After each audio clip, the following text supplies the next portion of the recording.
అందరికీ నమస్కారం. Welcome to మనం టీవీ. నేను మీ పవన్ బెస్వాడ. మనతో పాటు సీనియర్ జర్నలిస్ట్ కట్ట కార్తిక్ గారు ఉన్నారు. ఆయనతో మాట్లాడే ప్రయత్నం చేద్దాం. అన్న నమస్తే. నమస్తే పవన్. కూటమి ప్రభుత్వం అధికారంలో రాకముందు వైసీపీ ప్రభుత్వం అధికారంలో ఉన్నప్పుడు అత్యంత దారుణంగా నోటికి అదుపు లేకుండా విమర్శలు చేసినటువంటి, అది కూడా మహిళలపైన, ముఖ్య రాజకీయ నాయకుల కుటుంబాలపైన విపరీతమైనటువంటి కామెంట్స్ చేసినటువంటి కొంతమంది నేతలు జైలు పాలయ్యారు. అంతవరకు ఓకే. కానీ వాళ్ళలో ఒకళ్ళైనటువంటి శ్రీరెడ్డి మీద ఎందుకు చర్యలు తీసుకోవట్లేదు ఈ కూటమి ప్రభుత్వం అని చాలా మంది ఆలోచనలో పడ్డారు.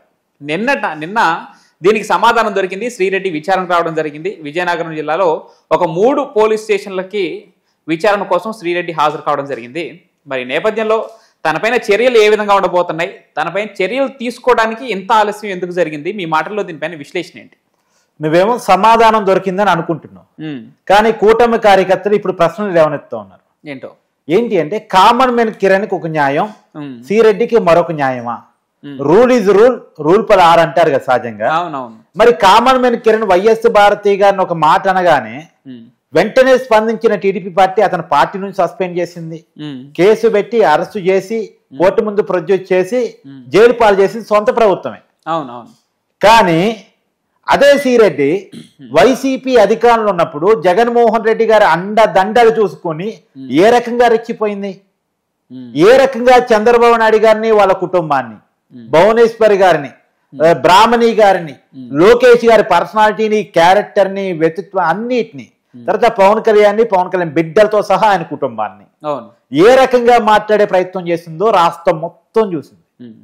మరి కిరణ్ ని 24 గంటలలోపు జైల్లో పెట్టించినటువంటి కూటమి ప్రభుత్వం శ్రీరెడ్డిని అరెస్ట్ చేయడానికి ఇంత టైం ఎందుకు పట్టింది? సరే, బోర్గడ్డ అనిల్ కుమార్ అరెస్ట్ చేశారు, తర్వాత వర్ర రవీందర్ రెడ్డిని అరెస్ట్ చేశారు, తర్వాత పోసానికి ఇష్టమని అరెస్ట్ చేశారు. సరే, కొడాన్ని అంటే హాస్పిటల్ అయ్యి ఉన్నాడు, సరే వదిలేద్దాం. కానీ శ్రీరెడ్డి ఆర్కే రోజా విషయంలో మాత్రం కొంత నిర్లక్ష్యం వ్యవహరిస్తున్నారు. పచ్చగించి శ్రీరెడ్డి ఇష్యూ ఇప్పుడు వచ్చింది కాబట్టి శ్రీరెడ్డి విషయంలో ఎందుకు ఇంత నిర్లక్ష్యం జరుగుతుంది? ఇప్పుడు కేవలం విచారించి నోటీసులు ఇచ్చి వెనక పంపించారు. అసలు నోటీసులు ఇచ్చి వెనక పంపించమైంది, లోపల వేసేయాలి కదా. ఏది ఇప్పుడు కిరణ్ ని ఆ రోజు మీడియా ముందు తీసుకొచ్చేటప్పుడు అదే డస్ట్బిన్ కవర్ నెత్తికి తొడిగి అవమానకర రీతిలో పోలీసులు మీడియా ముందు ప్రవేశపెట్టారు. మరి శ్రీరెడ్డికి కూడా డస్ట్బిన్ కవర్ తొడుగుతున్నారా లేదా? ప్రత్యేకించి మన కిరణ్ అరెస్ట్ అయ్యే రోజు ఆ రోజు వైసీపీ మాజీ ఎంపీ గోరంట మాధవ్ చేసిన అడవడం అంతా ఇంత కాదు. సరే, కిరణ్ అరెస్ట్ విషయంలోనే ఇలా జరిగింది. మరి శ్రీరెడ్డి విషయంలో అసలు అరెస్టే జరగట్లేదు అన్నది ఇప్పుడు టీడీపీ కార్యకర్తల, జనసేన కార్యకర్తల ప్రధానమైన ప్రశ్న. ఎందుకంటే టీడీపీ కార్యకర్తలకు చంద్రబాబు అన్న, ఆయన కుటుంబం అన్న అమితమైన అభిమానం ఉంటుంది సహజంగా. పవన్ కళ్యాణ్ కార్యకర్తలకి, అంటే జనసేన కార్యకర్తలకి పవన్ కళ్యాణ్ కుటుంబం అంటే అంతే అభిమానం ఉంటుంది. మరి ఈ కుటుంబాలని, ఈ వ్యక్తుల్ని శ్రీరెడ్డి ఇష్టారీతున ఎలా తిట్టింది? ఇప్పుడు కాకపోతే శ్రీరెడ్డి ఒక క్షమాపణ చెప్పింది అని అనుకోవచ్చు కాక, మరి శ్రీరెడ్డి క్షమాపణ చెప్తే కూటమి ప్రభుత్వం క్షమాభిక్ష పెట్టడానికి సిద్ధమైతే కిరణ్ కూడా క్షమాపణ చెప్పాడుగా. శ్రీరెడ్డి క్షమాపణ చెప్పడానికి టైం పట్టింది. వైసీపీ ఓడిపోవటం వల్ల, కేసులు పడుతున్నాయని అర్థం కావటం వల్ల, అరెస్ట్ చేస్తారేమో ఒక భయం వల్ల శ్రీరెడ్డి క్షమాపణ చెప్పుండొచ్చు. కానీ కిరణ్ తనంతట తన క్షమాపణ చెప్పాడు. తన సొంత పార్టీయే అధికారంలో ఉన్నప్పటికీ కూడా పార్టీ స్పందించిన తీరు పట్ల భయపడి వెంటనే క్షమాపణ చెప్పాడు. భారతమ్మ గారు నీ కాళ్ళు పట్టుకుంటాను, లైఫ్ లో వీడియో చేయను అన్నాడు. అవునా కాదా? ఇక్కడ ఇప్పుడు ఈ రెండు అడిగి వస్తున్నా, ఈ రెండు క్షమాపణ మధ్య ఎంత తేడా ఉంది?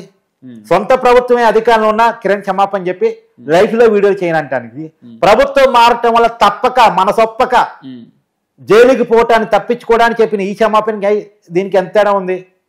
మరి శ్రీరెడ్డి క్షమాపణకి ఎలా క్షమాభిక్ష వచ్చింది, కిరణ్ క్షమాపణకి ఎందుకు క్షమాభిక్ష రాలేదు?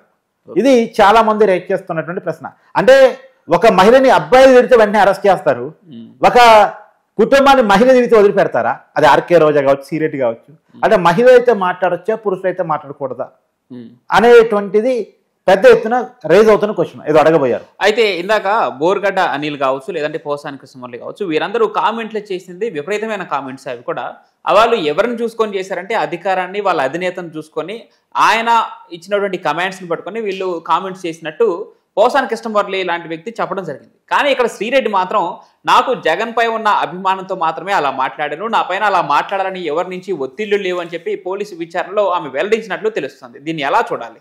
ఎస్ సిరెడ్డి అలా చెప్పింది, పోసాని ఇలా చెప్పాడు. మరి పోసాని ఇలా చెప్పినప్పుడు సజ్జల రామకృష్ణారెడ్డి గారు స్క్రిప్ట్ పంపించారన్నప్పుడు, సజ్జల వార్గో వైరల్ చేశారన్నప్పుడు వాళ్ళిద్దరిని కూడా లోపల వేయాలి కదా, ఎందుకు వేయలేదు? ఓకే, వాళ్ళు ముందస్తు బెయిల్ తెచ్చుకుందాక ఎందుకు టైం ఇచ్చారు పోలీసులు? ఇదో ప్రశ్న. మళ్ళా ఇప్పుడు సిరెడ్డి తనంతట తానే చెప్పానంటుంది. తనంతట తాను చెప్పినప్పుడు తీసపై లోపల పడేయాలి కదా, నీ ఎట్ట మాట్లాడుతూ ఇట్ట మాట్లాడుతూ అసలు నీకు నువ్వు సినిమా నటి అంటో అదంటో ఇదంటో సోషల్ మీడియా యాక్టివిస్ట్ అంటో కొద్ది గొప్ప బుర్రలో గుజ్జుండాలి కదా, తెలియాలి కదా చట్టం ఏంటో. మరి చట్టం చూపించాలి కదా, చట్టం జరిగిపోతే భయమో భక్తో కల్పించాలి కదా అని చెప్పేసి లోపల పడేయాలి కదా. తీసపై లోపల ఎందుకు పడేయలేదు? జైల్లో ఎందుకు పెట్టలేదు? అరెస్ట్ ఎందుకు చేయలేదు? ఈ ప్రశ్న ఎదురవుతోంది. సరే, తను ఏదో కోర్టు నుంచి ఎగ్జామ్షన్ తెచ్చుకున్నట్టుంది. ఎగ్జామ్షన్ తెచ్చుకున్నంత టైం ఎందుకు ఇచ్చారు? ముందే అరెస్ట్ చేయొచ్చు కదా. ఇప్పుడు కూటమి ప్రభుత్వం అధికారం రాని కొంతమంది ఉంటారు, ఎవరెవరైతే విపరీత పోకడలకు పోయారో, ఎవరెవరైతే హిస్టారిక్ చచ్చిపోయారో, ఎవరెవరైతే వ్యక్తుల్ని వ్యక్తిత్వాన్ని కుటుంబాలను ఆడవాళ్ళని తిట్టారు.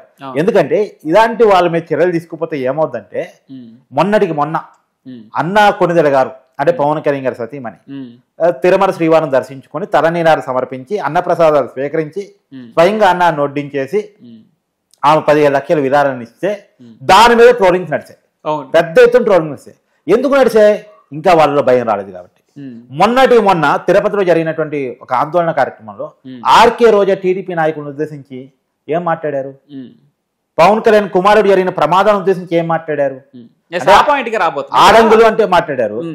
ఇక్కడ శ్రీరెడ్డి లాంటి ఒక వైసీపీ కార్యకర్తకే ఈ రకమైన శిక్షలు పడుతుంటే, ఒక ప్రజాప్రతినిధిగా ఉండి మాజీ మంత్రిగా ఉన్నటువంటి ఆర్కే రోజా ఆమె నోటి నుంచి వచ్చినటువంటి ఆ పదజాలం నిజంగా అది ఖచ్చితంగా ఖండించాల్సిన అవసరం ఉంది. మరి ఆర్కే రోజాపై చర్యలకు ఈ కూటమి ప్రభుత్వం ఉపక్రమిస్తుందా? నిజంగా ఆ లిస్ట్ లో ఆమె కూడా ఉందనుకోవచ్చా? ఏం చెప్పాలి?